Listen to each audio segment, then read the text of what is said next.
রবিবার আগরতলা প্রগতি স্কুলে শ্রী শ্রী স্বামী রামকৃষ্ণ শারদামণি বিবেকানন্দের পুজোর আয়োজন করা হয়। রামকৃষ্ণ পাঠ চক্র রাধানগর ভাটি অভয়নগর কৃষ্ণনগর আংশিক অঞ্চল কমিটির পক্ষ থেকে এই কর্মসূচি।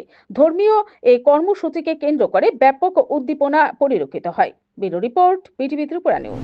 নমস্কার, আমরা ভাটি উপনগর রাধানগর কৃষ্ণনগর আংশিক শ্রীরামকৃষ্ণ পাঠচক্র কমিটির উদ্যোগে প্রতি বছর নয় এবছর আমরা আমাদের বার্ষিক এই যে ঠাকুরের বা স্বামীজির পুজো করতে যাচ্ছি উৎসব সারাদিন ব্যাপী।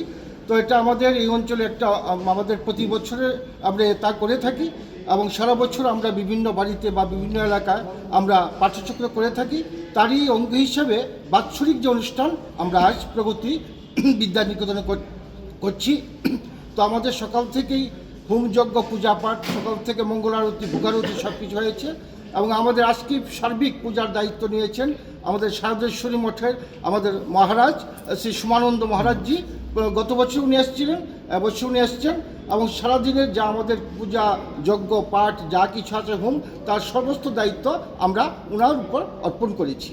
এবং আমরা শুধু তাই নয়, আমরা এলাকার প্রত্যেকটি মানুষের সঙ্গে আমরা এই আধ্যাত্মিক একটা সংযোগ স্থাপন করার জন্য শ্রী রামকৃষ্ণের যে আদর্শ, শ্রী মার যে বাণী আদর্শ এবং স্বামীজির এবং সিস্টার নিবেদিতার যে কথাগুলো বলেছেন আমাদের সামাজিক জীবনে এবং পারিবারিক জীবনে বাস্তব জীবনে যাতে আমরা তা পরিলক্ষিত করতে পারি এবং আমাদের প্রত্যেকের জীবন যাতে সুন্দর এবং মধুময় সুন্দর সুখের হয়, তারই অঙ্গ হিসেবে শ্রী রামকৃষ্ণের চরণে নিবেদিত প্রাণ প্রত্যেকটি ভক্ত আমরা যারা আছি আমরা তাই করে যাচ্ছি।